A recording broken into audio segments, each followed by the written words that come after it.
Hello everyone, कैसे आप सभी। आज मैं आपके सामने फिर से एक टॉपिक लेकर आ गया हूँ और आज काफी छोटा टॉपिक है और इजी है। ठीक है, आज हम सीखेंगे use will be and shall be. क्या will be and shall be, थोड़ा सा इसके बारे में एक जनरल इंफॉर्मेशन ले लेते हैं, कहाँ पर किस सब्जेक्ट के साथ यूज होता है, फिर आगे बढ़ेंगे और एक थोड़ा सा मैं आपको डिटेल तक ले जाऊंगा। छोटा रहेगा बट वो डिटेल में भी मैं आपको बताऊंगा। सेंटेंस के अंदर एक सब्जेक्ट और एक एटलीस्ट मेन वर्ब होना चाहिए, अदरवाइज वो सेंटेंस नहीं होता मेरे हिसाब से। तो सब्जेक्ट प्लस वर्ब की फर्स्ट फॉर्म कम से कम होना चाहिए, मींस सब्जेक्ट और मेन वर्ब होना चाहिए, देन वह सेंटेंस कहलाएगा।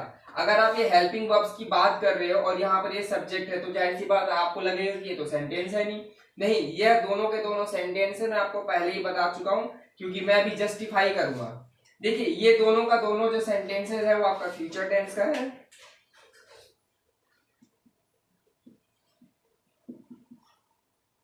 और फ्यूचर के अंदर भी सिंपल फ्यूचर टेंस। क्या फ्यूचर टेंस क्या है और सिंपल के अंदर भी फ्यूचर टेंस के अंदर सिंपल फ्यूचर टेंस का ये एक पार्ट है। कैसे है मैं आपको बताऊं। अगर आप सिंपल फ्यूचर टेंस की आप बात करोगे तो उसके रूल क्या है, सब्जेक्ट प्लस विल और शैल और वर्ब की फर्स्ट फॉर्म कम से कम। ऑब्जेक्ट तो है, जाहिर सी बात है, you know that. Subject plus will और शैल में से एक ऐड करते हो, एक चीज यूज करते हो आप, हेल्पिंग वर्ब, और ये मेन वर्ब आप फर्स्ट फॉर्म में रहने देते हो। तो ये स्ट्रक्चर होता है आपका सिंपल फ्यूचर टेंस का। अगर ये स्ट्रक्चर इसको जस्टिफाई करता है तो इसका मतलब इसका टेंस भी सेम है। अब कोशिश करते हैं कैसे। देखिए, सेंटेंस के अंदर एक सब्जेक्ट और मेन वर्ब होगा ही होगा, मैंने पहले बता दिया। ठीक है, अब यहाँ पर देखिए, ये जो विल है और ये बी है, आप इसको मेन वर्ब मान लो और इसको आप हेल्पिंग वर्ब मान लो। ये यहाँ पर हेल्पिंग वर्ब हो गया, यहाँ पर मेन वर्ब हो गया। ठीक है, मानना क्या है, इसके अंदर मेन वर्ब ये है। क्यों है, आप कह रहे हो you will be a doctor, तुम डॉक्टर होंगे। ठीक है, तो जब वो एक्शन ही नहीं होगा तो सेंटेंस इसमें नहीं होगा। एक्शन वर्ड यहाँ पर बी का काम कर रहा है, बी का मतलब होना, ठीक है, या बनना आप कह सकते हो। मींस बी का मतलब यहाँ पर हो रहा है कहीं ना कहीं बिकम। ठीक है, जो ये भी एक वर्ब है और ये भी एक वर्ब है। सो यहाँ पर you will be a doctor means यहाँ पर it is a first form of the verb. ये बी है आपका जो आपका वर्ब के काम कर रहा है और विल का काम जो है यहाँ पर हेल्पिंग वर्ब के तौर पर हो रहा है। ठीक है, आप डॉक्टर बनोगे, बनोगे, होगे। ठीक है, होना, तो होना क्या है, एक्शन ही तो है।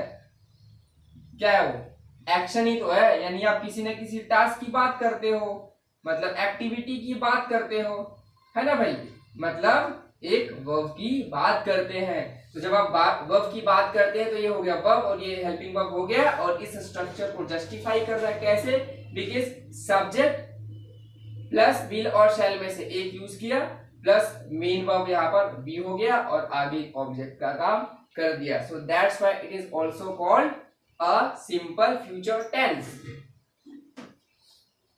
ठीक है,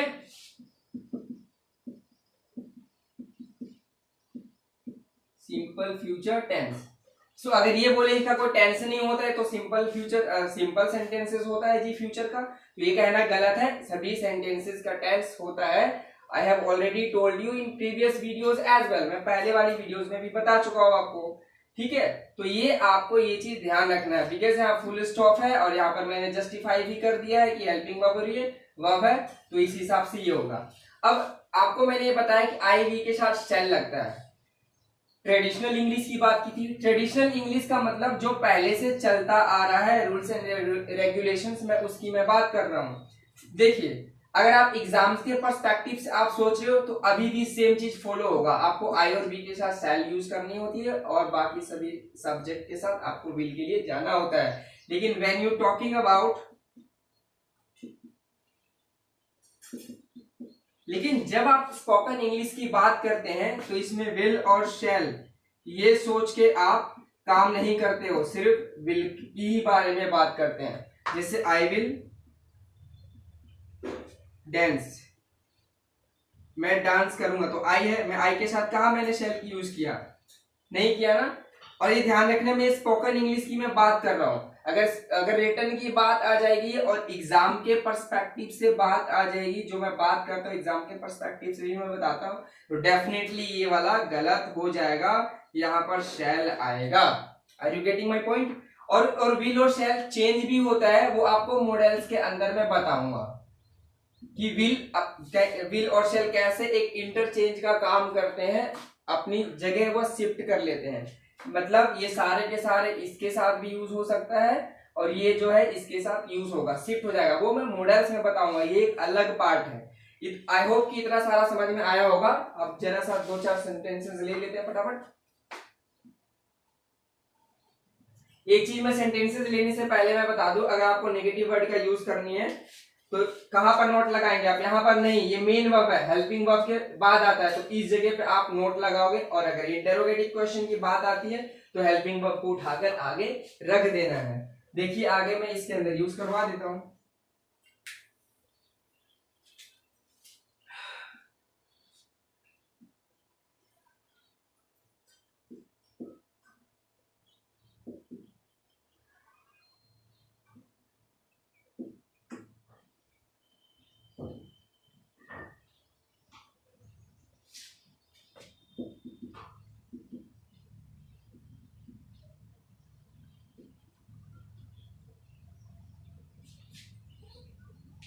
यहाँ पर मैंने 4 सेंटेंसेस लिखे हुए हैं। यहाँ पर क्या आएगा, अभी आपको जो फील करना है इसके पर्सपेक्टिव से, स्पोकन के पर्सपेक्टिव से नहीं। स्पोकन में आप जो मर्जी यूज करो, विल भी आप सबके साथ यूज कर लो, विल का कोई डिफरेंट कोई इसमें फर्क पड़ने वाला है नहीं।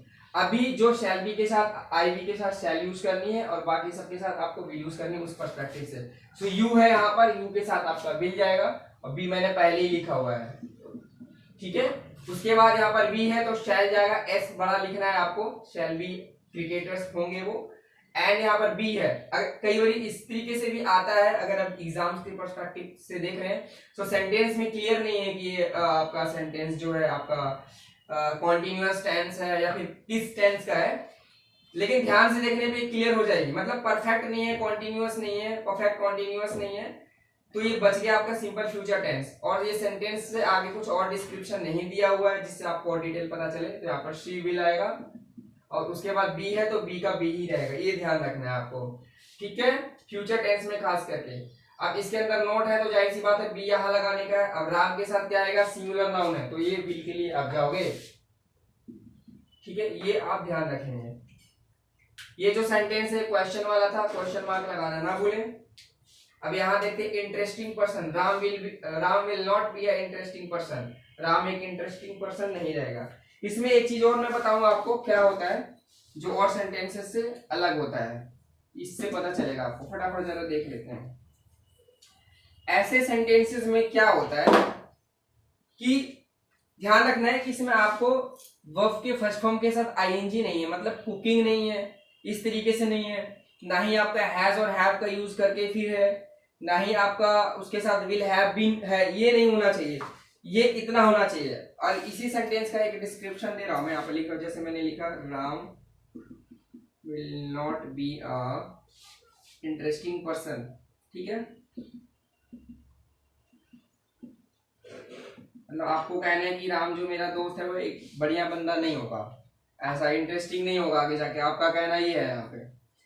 यहाँ पर ये चीज सब्जेक्ट है, ये यहाँ पर हेल्पिंग वर्ब है, यहाँ पर ये मेन वर्ब है और ये सारा का सारा आपका नाउन फ्रेज है, क्योंकि आप यहाँ देख लो ये नाउन है और प्लस में एडजेक्टिव है और ये प्लस में आर्टिकल यूज किया हुआ है, जो कि स्ट्रक्चर मैंने पहले भी बताया हुआ है। यहाँ पर एक चीज है जिसे कॉम्प्लीमेंट कहा जाता है। अब बोलोगे नया चीज क्या है, कॉम्प्लीमेंट, ठीक है। कॉम्प्लीमेंट दो टाइप के होते हैं, एक होता है आपका सब्जेक्टिव केस का कॉम्प्लीमेंट और एक होता है ऑब्जेक्टिव केस का कॉम्प्लीमेंट, दो टाइप के होते हैं। कॉम्प्लीमेंट के बारे में तो एक अलग से डिस्कशन करेंगे हम, लेकिन अभी यहाँ पर जान ले होता क्या है। बेसिकली कॉम्प्लीमेंट होता है जो सब्जेक्ट के बारे में एक्स्ट्रा इंफॉर्मेशन दे रहा होता है, ध्यान से देखेंगे तो इसी का इंफॉर्मेशन होता है। और जब हम सब्जेक्ट, और सब्जेक्ट होता क्या है, सब्जेक्ट या तो आपका नाउन होगा या तो प्रोनाउन होगा, भाई यही तो दो चीज होंगे, या तो नाउन होगा या तो प्रोनाउन होगा, जो यहाँ पर होता है, इसी का एक्स्ट्रा इंफॉर्मेशन यहाँ पर होता है। और आप थोड़ा सा आप बैक जाइए, एक्स्ट्रा इंफॉर्मेशन अगर नाउन और प्रोनाउन का बताने का काम क्या करता है, वो होता है आपका एडजेक्टिव। क्या होता है, एडजेक्टिव, ये आपका ध्यान रखना है। सो ये यहाँ पर एडजेक्टिव है, ठीक है। और एडजेक्टिव के साथ कई बार नाउन जुड़ा भी आता है, जो ऑलरेडी मैंने आपको बताया हुआ है। तो इसका मतलब ये है जब आप कॉम्प्लीमेंट की बात करोगे और ऐसे सेंटेंसेस की बात करोगे तो यहाँ पर जो बी के बाद का जो इन्फॉर्मेशन, इतना लंबा चौड़ा जो इन्फॉर्मेशन है वो इसी सब्जेक्ट के बारे में होता है। देखो राम, राम कैसा नहीं रहेगा, तो इंटरेस्टिंग पर्सन नहीं रहेगा। एक और सेंटेंसेस में लेता हूं यहाँ पे, जैसे मैं यहाँ पर लिखा सॉरी,